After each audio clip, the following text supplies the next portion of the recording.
Je me trouve actuellement au laboratoire Ophtalmique France, Ophtalmique Compagnie. Tu t'es peut-être demandé un jour comment était fabriqué un verre de lunettes, verre correcteur. Que tu sois d'ailleurs porteur ou non, tu verras que c'est très intéressant. En quelle matière c'est fait? Par quelle étape sont-ils obligés de passer pour qu'on ait des verres de si bonne qualité? Et d'ailleurs, comment ça se fait que nos verres arrivent et soient pile à la taille de nos montures? Ça, c'est exactement tout ce que va nous décrire Laurent, le responsable de toute la production du laboratoire Verre France Ophtalmique Compagnie. Et on le rejoint tout de suite. Bonjour Laurent, donc tu vas nous faire découvrir l'intérieur du laboratoire Ophtalmique France, c'est bien ça? Oui, bonjour. Je vais vous faire visiter notre laboratoire en France qui est là pour fabriquer les verres français. Génial, on y va, on te suit.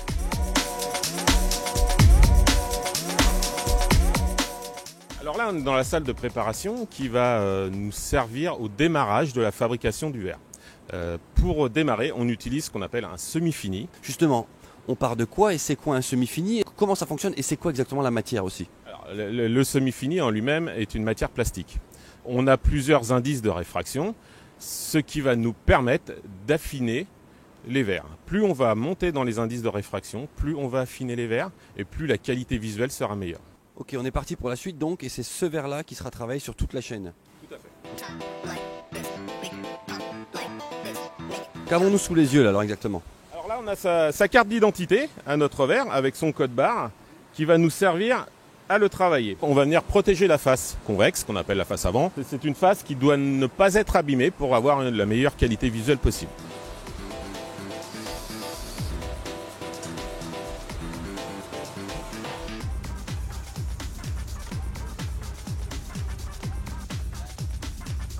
On va venir mettre un bouton de blocage, comme tu l'appelles, sur le verre, enfin sur le pavé en l'occurrence. Ça sert à quoi exactement? Alors le bouton de blocage qu'on va déposer va servir à fixer le semi-fini. Et du coup, il est fixé comment sur le verre? Alors il est fixé, on vient couler du métal fusible entre le bouton de blocage et le semi-fini à une température de 60 degrés qui se solidifie quasiment instantanément quand ça se refroidit et cela fixe le bouton de blocage sur le semi.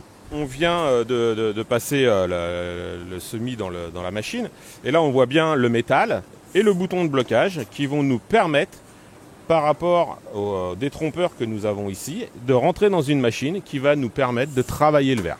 On le verra peut-être tout à l'heure, mais du coup cette colle, ce métal, c'est réutilisé? Comment ça marche? Le métal est refondu, réutilisé une fois que le verre est fabriqué. Alors tu nous présentes ici une sorte de troisième étape, troisième machine. Qu'est-ce qu'il en est exactement? Alors cette machine va nous servir de temporisateur par rapport au semi-fini qui a été chauffé à 60 degrés avec le métal.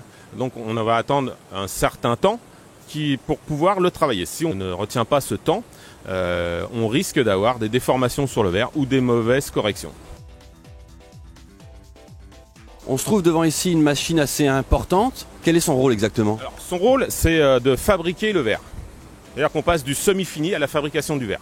C'est une des étapes les plus importantes, si je comprends bien. C'est la plus importante, c'est là où les caractéristiques du verre vont être données. C'est un générateur de cours, on vient générer le verre, où on vient y mettre le design, les puissances, les épaisseurs, les diamètres. On vient travailler le verre, on vient lui donner ses caractéristiques techniques. C'est fait comment? C'est quoi comme outil qui est utilisé? Alors, en outil, on a une fraise, une grosse fraise pour dégrossir d'abord le verre, et après on vient travailler à la pointe diamant la face arrière du verre.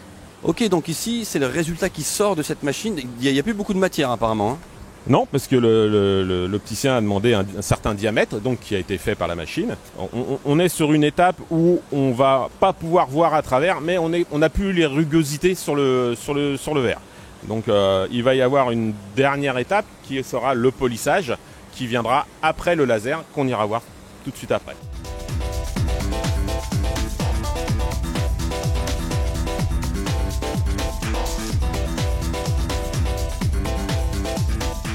Donc à quelle étape sommes-nous maintenant de ce fameux parcours du verre? Alors sur le parcours du verre, on arrive sur l'étape où on va graver les verres.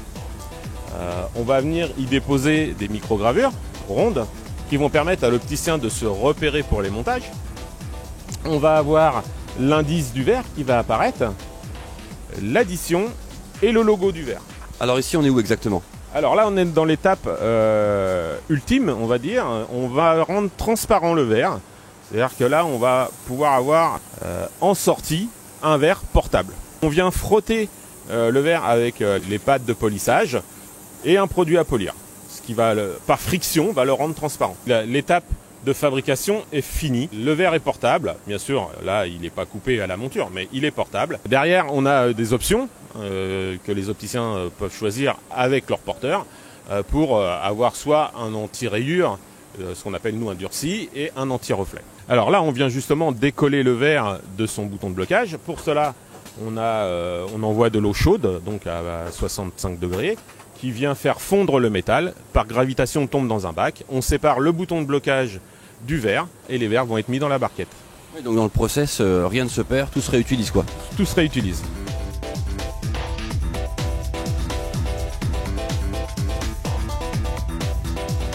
Alors là, on est à l'étape, ce qu'on appelle le défilmage. On vient retirer le film bleu du verre.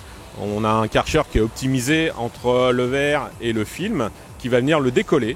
Et comme ça, le verre est enlevé de sa protection. On va venir nettoyer les verres. Derrière, nous avons notre machine de contrôle qui va nous permettre de contrôler toutes les caractéristiques qui sont demandées par l'opticien. Là, on a plusieurs brosses, un bain de détergent et des bains de rinçage à l'eau DI, ce qui va nous permettre d'avoir les verres propres. Sachant que le détergent qui est utilisé n'est pas nocif pour l'environnement. Un truc de dingue. Le verre est tellement propre qu'on le retrouve même plus. On sait même plus. Regarde, on sait même plus où il est. Filme. Regarde, on cherche le verre. Où est-il? Où est le verre? Donc on est sur quelle étape ici? Parce qu'on voit que le verre ressort tout propre. Il passe où là? Alors là, il va aller dans la machine de contrôle où tout va être vérifié. Les puissances, les épaisseurs, les diamètres, les additions, les prismes d'allègement.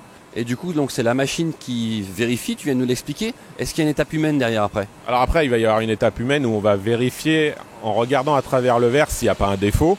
Là, on peut remarquer que la commande a continué son chemin jusqu'au bout. Ça veut dire qu'elle est bonne par rapport à ce qui a été demandé. Donc à partir de là, soit la commande est envoyée chez l'opticien, si son porteur n'a pas choisi d'option. S'il y a des options, il va y avoir derrière un traitement durci, voire un traitement anti-reflet. Donc là, tu viens de mettre les verres dans un sas, c'est bien ça? Voilà, tout à fait. Pour éviter le transport et qu'il y ait des poussières qui viennent se déposer, on met ça dans une passe-box qui va permettre derrière de récupérer les verres sans poussière. Donc la salle dans laquelle on va aller dans quelques instants, elle est ce qu'on appelle surpressurisée, c'est ça? Comment ça fonctionne? Elle est pressurisée, ce qui va permettre aux poussières d'être plaquées au sol. Et on met quand même des blouses antistatiques pour éviter justement qu'on vienne déposer des particules de vêtements sur les verres. Allez, on y va.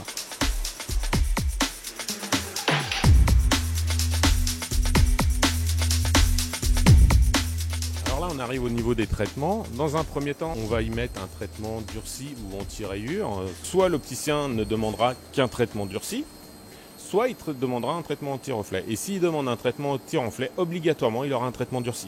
Donc, dans un premier temps, on va nettoyer du mieux possible les verres, puisqu'ils doivent être ultra propres.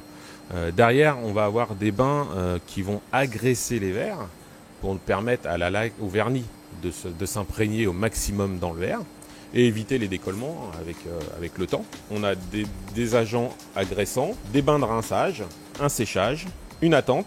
Et derrière, on a les bains de vernis où on va venir tremper les verres, déposer une certaine épaisseur de vernis. Une fois que cela c'est fait, derrière, on a un four de pré-séchage pour fixer la laque. Alors, après le durci, on a le pré-séchage et derrière, l'opérateur va vérifier s'il n'y a pas de défaut sur le vernis. À cette étape-là, on peut encore retirer le vernis et le repasser dans la machine avec un maximum de 2 fois.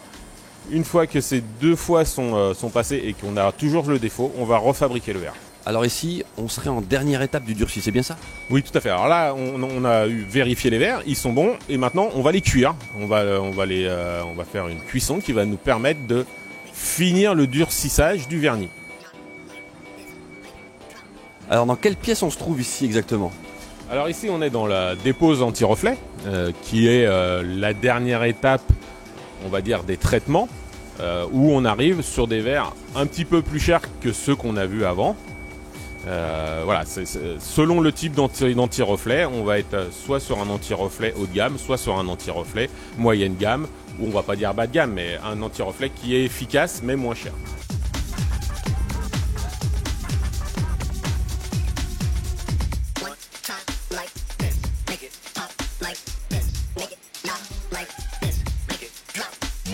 Alors à quelle étape on est là exactement? On a vu qu'elle a pris on appelle ça des péniches, elle les a sorties, elle les pose là, elle fait quoi exactement? Donc dans un premier temps, elle va vérifier si les microgravures sont bien faites sur les verres.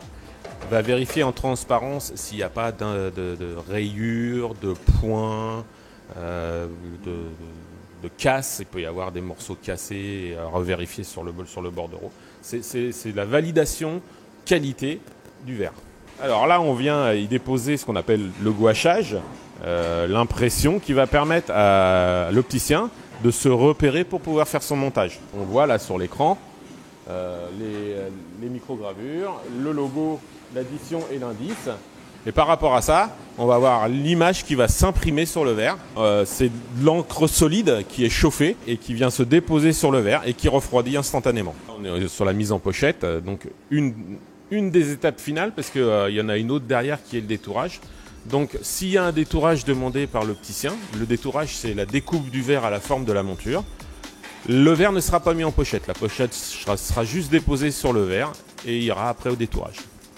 Et voilà, là c'est le départ du verre, on va dire pour le plus grand bonheur, bon à la fois de l'opticien mais du porteur surtout, qui verra son verre arriver, être monté sur ses montures et pouvoir bien vivre parce qu'il voit bien.